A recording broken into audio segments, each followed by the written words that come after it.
Hi guys and welcome to my channel. My name is Mary and welcome to Mary's Fat Life.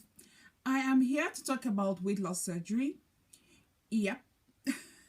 When I started thinking about having a weight loss surgery, that was in the ending of 2013, beginning of 2014, and I watched a lot of helpful videos all over the world. But when I want to watch videos from Swedish weight loss surgery patients, I've never seen them. Or even if you come across them, they can just do like one video and then they stop doing other videos. And then you like write them, what happened? What are you? What have you been? Where have you been? What is happening? And so on. How are the results? You don't even hear from them. And then recently I came across gastric bypass Facebook page from Sweden patient, and I'm so loving it, guys. It's really helping me, but I don't know why they don't do videos to really talk about it. It could have been good. It can help somebody out there. We don't know.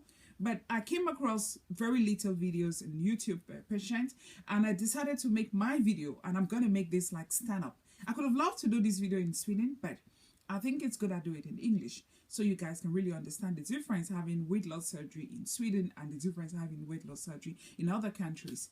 Yeah, I watched a lot of videos in the ending of 2013, beginning of 2014, and they were very, very helpful. It really helped me. It conditioned my mind, and it really made me to understand what I really wanted and what I was going in for.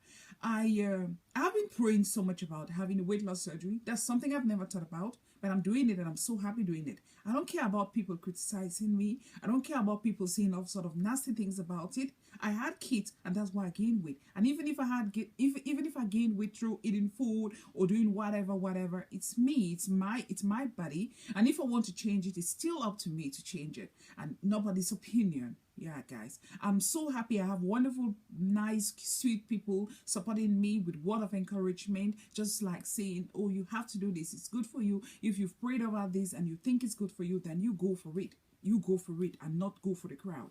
And I'm so happy I'm doing it. I kept this a secret. I started like uploading my videos just 2 weeks ago. I don't even have the courage to sit in front of the camera and talk about it because just the procedure itself is very, very scary. And people commenting on people's videos and being so nasty, they really have to rethink about it. Somebody can lose his or her life in the process of doing this surgery. So guys, we just have to support each other. We have to stand for each other, and we just have to like accept people's opinion. Yeah, like that's it. I don't want to talk so much about that. Anyways, I'm just full with emotions and so on.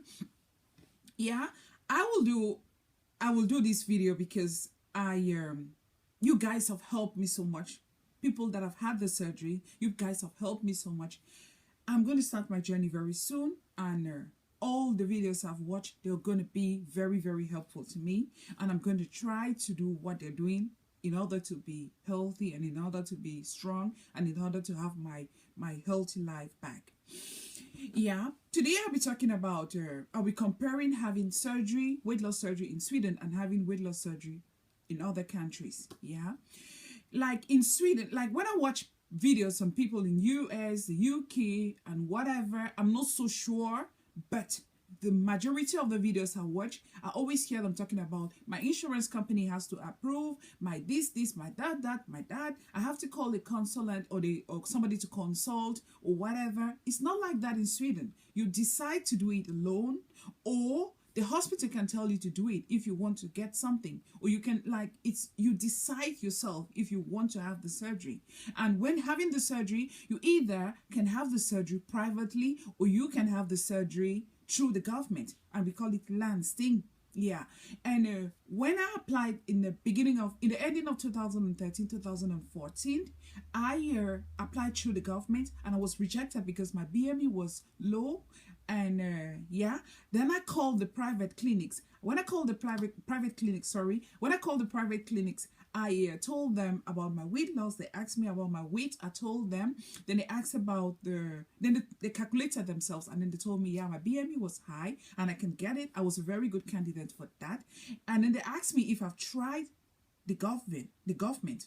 And I told them, yeah, I'm going to try. I tried the government and they rejected me before, so I don't know if they can accept me again. And when you call, it's very, very expensive. It's very, very expensive paying it privately. It's very, very expensive paying it privately. So they always like tell you to first of all contact the government, and if the government don't accept, then you can come to them. And with this surgery, you don't pay instrumentally. You pay all the money at once before surgery. You pay it before surgery. And when I talked to the lady, she was like, you have to contact the government first before you get back to us. If they don't accept you or if they don't approve you, then you can call us back so we can make appointment and whatever, so we can do these things. So in the beginning of 2015, I reapplied again. It took a very long time before my documents were sent to the main hospital in Gothenburg. My documents were in the Vård Central, the little clinics, for about 1 year because I had low blood pressure and I had to take a lot of medicine to make it okay before my documents were sent there. And when I applied then, I had 110 kilos and my BMI was about 36 or low, forgotten really. And it took a very long time before my documents were sent in Gothenburg. So I was invited for the group information meeting, which I went, and yeah, you have to do like a study they tell you guys the different surgeries, they tell you whatever you have to decide which one you want, if you want to meet a dietist or you want to have the surgery and what type of surgery. And they made it clear to us that weight ban, how do you call it, surgery lab ban was not more, they don't use it any longer in Sweden. So I did that and I came back, and after 1 week I got the reply that I was rejected because my BMI was under 40. Yeah, I was rejected. I was very, very depressed. I was sick. I was like giving up. Oh my God, I was the angriest mother in the world then. I was like, no, I can't take this anymore. It was so much for me, guys. It was so much for me, and I'd really been disconnected from myself after that reply. So, and they said that's, yeah, they gave me an opportunity to meet the nutritionist, and I had to call my clinic or my local clinic to talk to the doctor so he could make an appointment for me to meet the nutritionist. But I was like, no.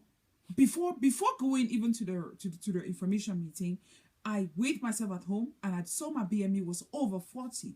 My BMI was about 41, 42.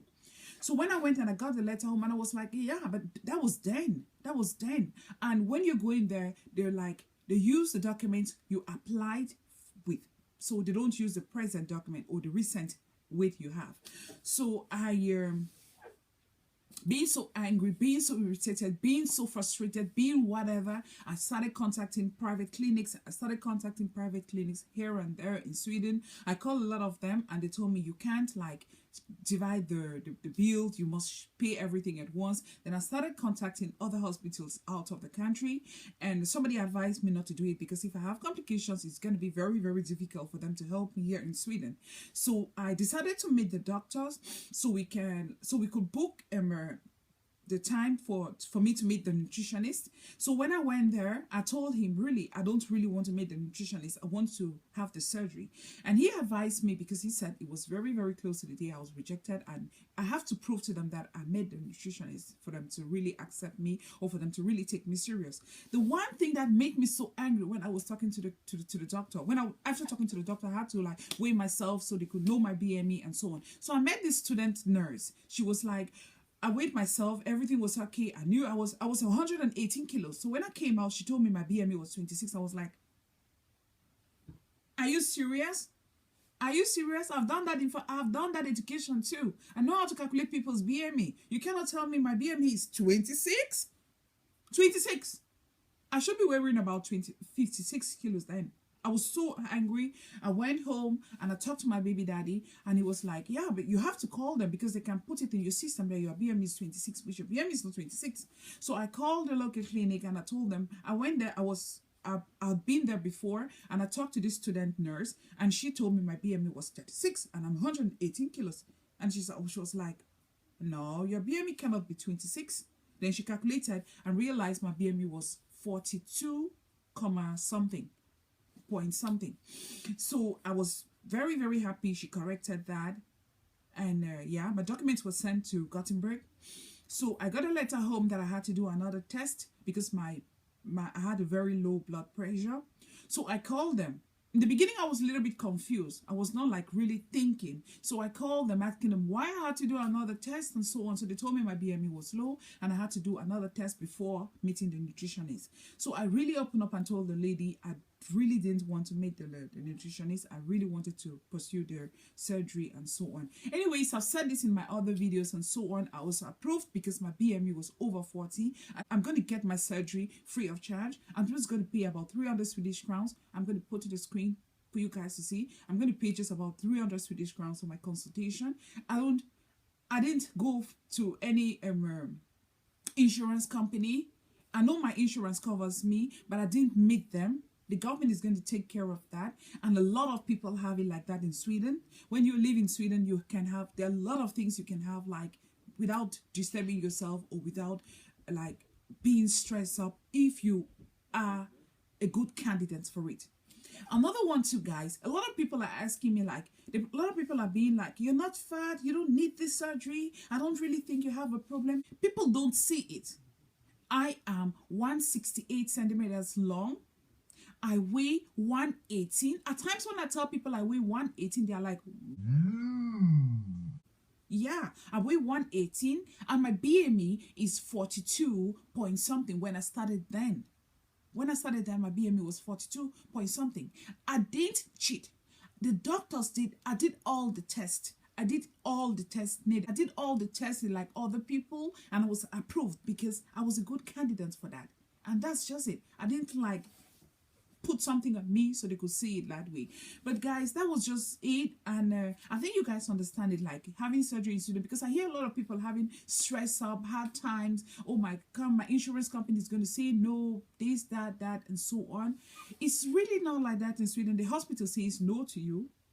They say no to you and they say yes to you. Yeah, that's just it. And I hope everything goes well for me. I have just 3 days to go, and I'll be having my surgery on Monday, and today is Friday. And I hope everything goes fine for me, guys, because I really want to make a life-changing whatever for my kids, just to live longer and so on. I'm doing another video with my liquid diet haul. Yeah, I've been on liquid diet for the past 3 weeks. I started my liquid diet on the 22nd of February, and today is the 10th of March.